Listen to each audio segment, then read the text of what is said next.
What is going on, guys? Welcome back to the channel. Today I am going to be working in this video on the STI, but before I start doing that, I do want to just go through and show some of the rust vinegar restoration that I've been doing. Honestly, I didn't really know what to expect. These have been sitting for 2 days. I have, yesterday, after about 24 hours, I did kind of scrub away some of the rust. I gotta say, I mean, some things it's working better than others, but it definitely works. Vinegar really does have the power to just take rust off without me knowing that for so many years. Let me set this camera up so I can try to take some of these out and show you and not get completely dirty. Okay, so now that it's all set up, I can try to dig some of these out. So this is one of the ones that I did already kind of scrub off. This was rusty. You can see now it's really not. There is still a little bit on the back that I have to try to get off. But some things, like I said, are working better than others. This guy right here is mounted up right next to the valve cover. So I think some oil had gotten on it and kind of protected it maybe from rust. But like this guy right here, this is from where this is one of the brackets that the stock intake box and then the boost controller mount up to. This has no protection at all. It wasn't anywhere near oil. So this one, certainly being out in the open, really did get affected. But I mean, it's definitely coming off. This one I do have to scrape and like kind of scrub away. But I'm excited to see how this turns out. A lot of the bolts that I had put in, they are coming clean as well. There's other little brackets in this guy that I've already scrubbed a little bit, and you can see like there is still some rust, but they definitely do come free. Another thing that I got to try to help with this process is I did get a metal vibratory bowl. So all it does is there's this media, which I have right here, I can show you. You put this in it, and these tiny little, I guess, plastic green triangles, what they do is they go in the bowl with whatever you have and you let it go for like hours. And the tiny little pointed edges, they just get in there between threads so that even like threaded material like bolts can come completely clean. I have seen some people say that they use supersonic cleaning afterwards, where it goes into like this water and they use sound waves to break up anything left over. I think that's a little overkill for what I'm trying to do here. But any of the brackets though, I will be painting with some kind of sealant spray paint in order to help it not rust again. But another thing I did remember, or I did notice in one of my prior videos, I had said that I got end links for the Mitsubishi, and I wasn't really sure why I had bought them. And then I kind of remembered when I put the car on jack stands, and you can see that the wheels are still on the ground. They're almost like full travel downward. Turns out there's no end links. The front suspension, it's just a sway bar and there's no end links. So that's why I have those. So I'll probably try to get those in like next week maybe. But I do, like I said, I am borrowing a transmission jack. So I do want to get the work done quick. So today I probably won't get very much done as far as work. I'll probably get the STI and jack stands, and then tomorrow I'll probably go ahead and try to separate the transmission, see if I can see up into where the collar is, and hopefully see if I either need to fix it or just put the trans back together, or well, mate the trans back to the engine and then hopefully try to bleed the clutch again. But that's probably all I'm gonna do for right now. Next time you see me, probably be in different clothes, and I'm gonna guess it's probably gonna be raining. Well, hello everybody, what's going on? It is a few days in the future, and if you can believe it, it is actually not raining. I know, I can't believe it either. It did snow the other day, which kind of was a bummer, but the weather has finally turned around on us, and it's a good day to work on a car. I do know I had said that in the beginning, I did say STI. I was gonna be an STI video today, but trying to get the transmission out on jack stands the way it is just honestly wasn't the move for me. I know a lot of people out there are gonna be like, hey man, just take the trans out, right? Just do it, take the trans. But if you wanna do that, you can come to my house, you can take my trans out. Because honestly, the amount of space I have under there, and the fact that I don't know if the slab of my garage maybe is like a little bit uneven, but one of the jack stands, all the same jack stands, there's no different companies, all in the same setting.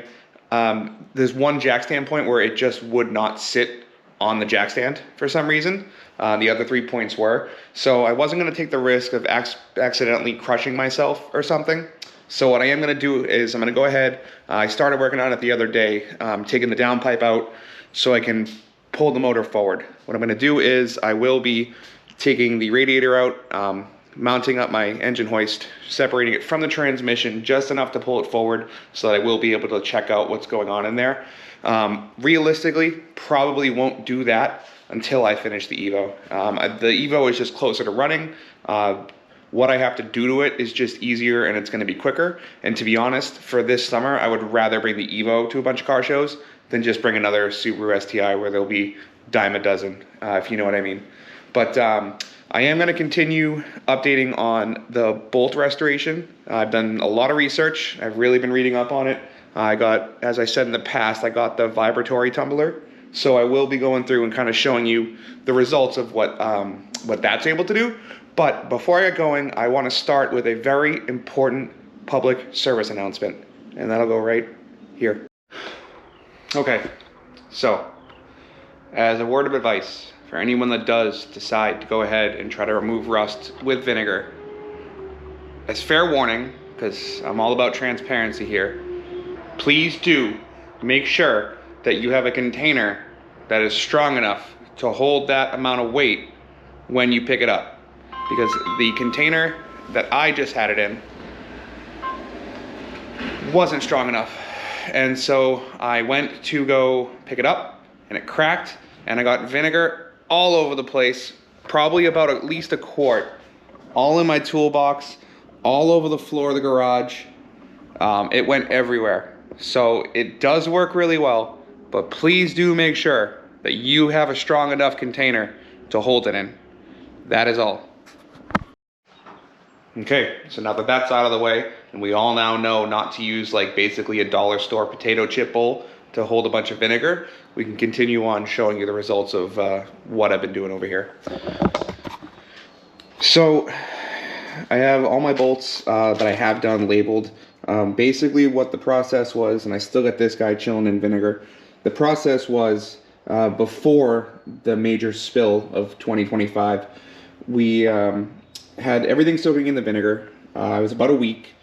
I believe after like 2 days, I scrubbed down the parts with like a wire brush, and it had good results. This right here is 8mm bolts. So this is like a bunch of stuff in the intake manifold. And you can see these bolts are definitely cleaner.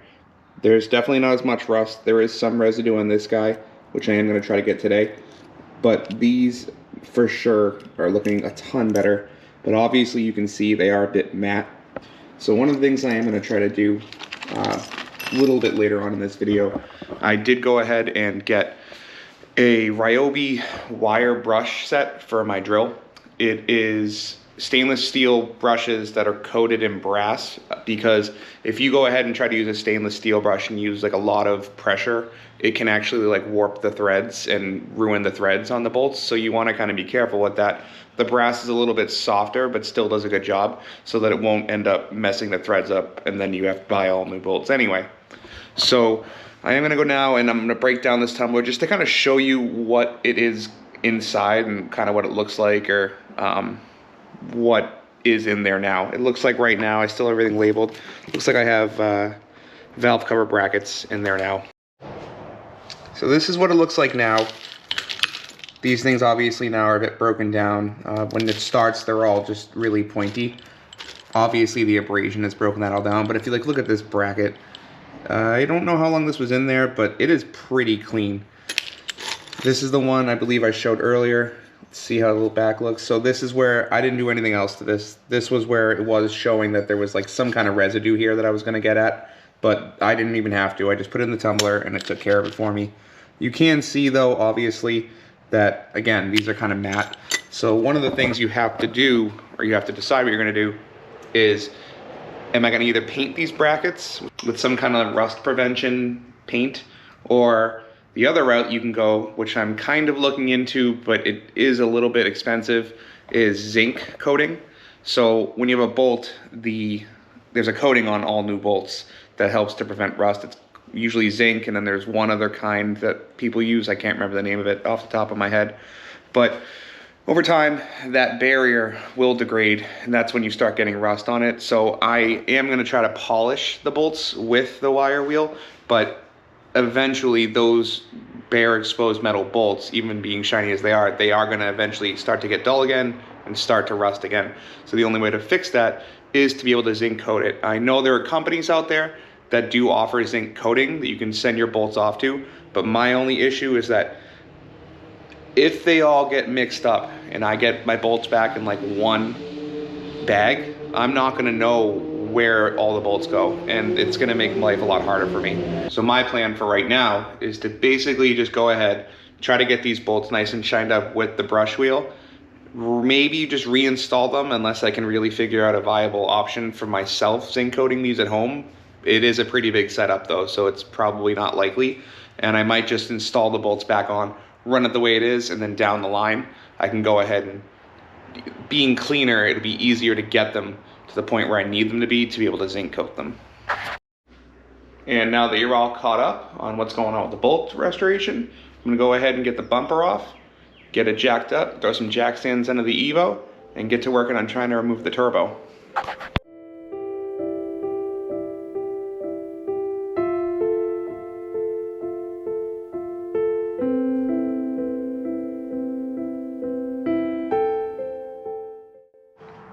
Okay, so the plan was, or is, to unbolt the turbo from where the O2 housing is and bolt it from the downpipe.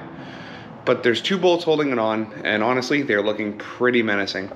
So I don't know if you can sort of see, right down here is one, and there's on the other side of the flange there's another. But I'll show you from underneath, it's looking pretty rusty. So I went ahead and took off the charge pipe.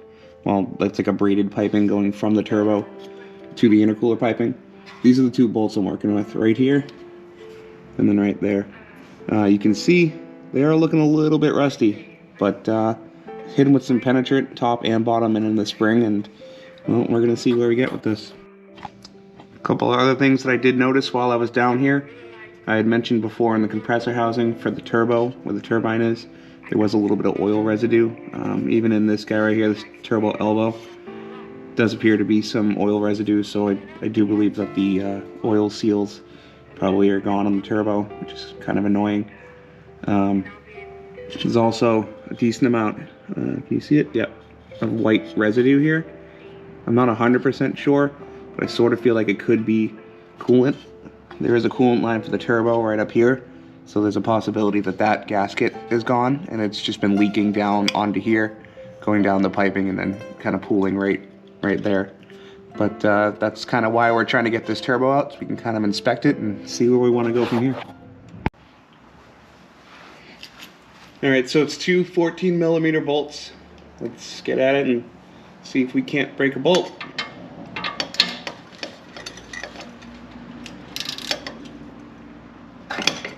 Okay, that came out like super duper easy. That is much appreciated. As long as we can get this guy, it's already gonna be a good day. Ah, oh, that is the best feeling ever. I'm so glad I don't have to do another episode of Eric Breaks a Bolt. But with that being said, I'm just gonna get these two guys out and then we'll be able to pull this turbo out. I decided to stop recording, but then I decided to start again because, you know, with my luck and the way things go sometimes, even if the bolt's halfway out, you can still break it. So I want to make sure that I'm able to capture the moment if something does in fact happen. Okay, so hey, sometimes we win, right? Two bolts, got them out. A couple more little things I have to do before I can actually pull the turbo out. Just run through it with you real quick. You do have an oil feed and return line here, so we're going to take this guy off, take this hose off so that this will come out. Unbolt right here. There is an O2 sensor you got to take out, and then below would be the coolant line you have to unbolt. After that, you should be able to just take this line off the boost controller and pull this guy right out. So I'm going to throw it on a time lapse and get going on that. Hey, future me here.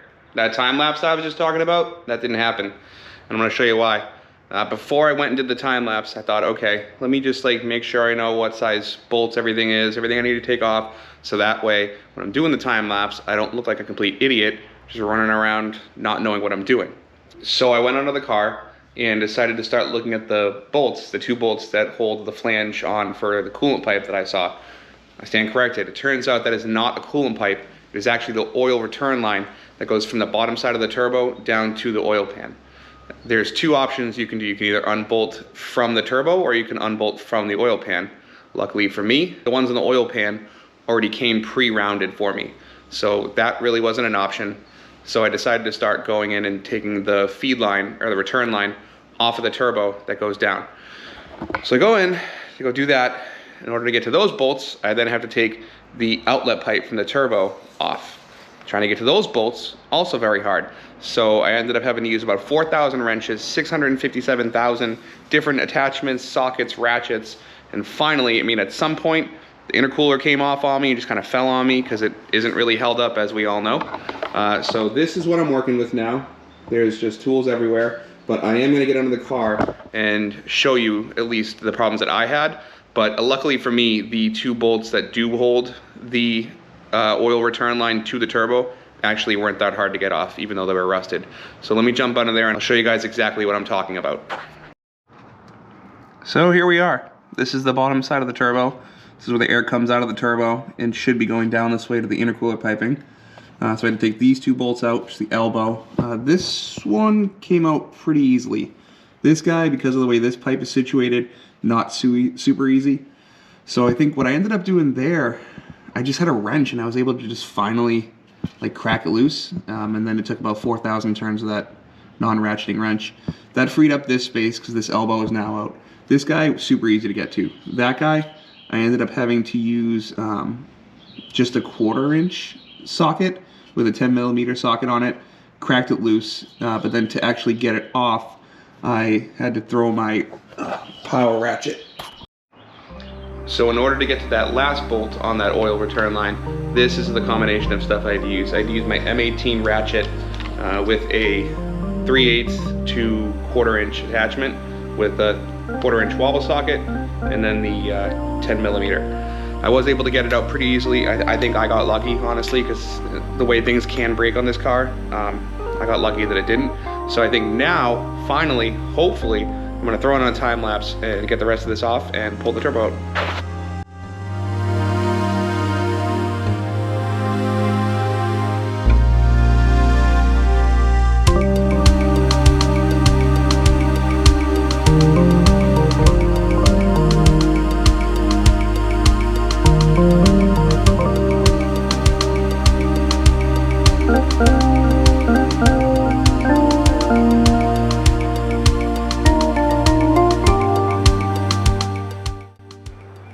Wasn't so bad.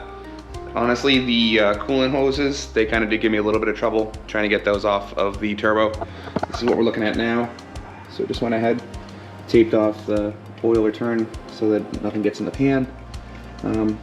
Honestly, it's getting down to be pretty bare at this point. Something I would say though, as a word of advice after having done it, I probably, if I were to do this again, I would go ahead and try to unbolt this guy, get these coolant lines off, and then maybe get this dude off before undoing the bolts for the downpipe, just because it would be a little bit sturdier. With these two, I felt like I was kind of like moving this pipe a little more than I really wanted to.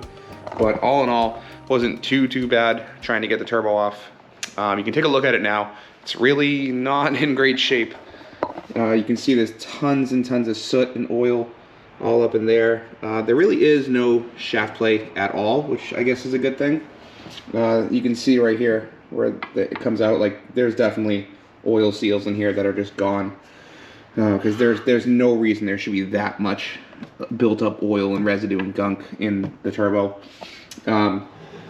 What I did get for the car, I honestly, I didn't even take the O2 sensor off. I just unplugged it, just made it easier because you can see someone's been here before me and it's completely marred up. So I do think I'm gonna have to get either a new sensor or just never take this one out. I did get some new stuff in the mail. I got, right here, I got these bolts. Like I had said before, you can see right here, there's a broken one. You can see there's no bolt head there. So I do have a replacement for all of these. Looks like this guy's a nut and a stud. I'm not sure if I'll be able to really run a replacement bolt there. I might have to use that nut, but I got that coming. Got a new turbo to exhaust manifold gasket, new intake manifold gasket, and at least one other thing that I'm not remembering for some reason. Oh, studs. Got 4 new studs for the exhaust manifold. So, I mean, as you can see, this turbo it's not looking great. It's not in the best shape. It's super dirty. I'm gonna go ahead and try to clean it up. I would love to honestly keep that turbo because I just want a stock Evo 8 turbo on the car. I don't want to make huge power. I want to make like 300 wheel horsepower. Just call it a day. That way we know the car isn't being pushed. Hopefully nothing will break because I really don't want to spend any more money on it. But obviously I will be. Going forward though, probably gonna go ahead, try to get the block cleaned up. It's pretty nasty looking. Clean up all these accessories as best I can. Try to see if I can get those like shining again. From there, here on out, I'm gonna take this brace off, take the intake manifold off. In order to do that, I'm gonna have to come back here, take this fuel rail off, take the injectors out, take the intake manifold off because I have all new hardware for where it bolts up to the head. And then I can think about doing the injectors. It's honestly getting to the point now where it's like really becoming like a full-blown refresh on the car. And it can be a bit overwhelming, I'll say. But I mean, as long as I'm staying nice and neat, having everything labeled, and just taking it one step at a time, recording this is honestly making it so much easier to work on the car because instead of just being lazy and sitting around all day, there's a reason that I have to work on the car. So honestly, starting the channel, the whole point of it was to get working on the car, and it's working. I mean, you can see there's a lot of the engine missing now. So that's probably where I'm gonna call it for today. I'm honestly happy with all the progress we've gotten done. I mean, it doesn't look like much, but you know, you keep chipping away a little bit at a time, and eventually it is gonna work out for me. So with that, it's probably all I got. Probably should jump on an account of the week. I'm gonna put it right there. Boop. The account belongs to a friend of mine who I met last summer actually at one of the Bedford Cars and Coffee. He has a really nice BMW M4, super nice carbon fiber wing on the back, super chill guy, one of the nicest guys you'll meet at the car meets. They go to a lot of them. So maybe if you see him at one of the shows, just let him know how nice his car is. But with that, I believe that's all I got for this one. So make sure you like, comment, subscribe, do all that stuff because it does help grow the channel. And I guess I'll catch you guys in the next one. Peace out.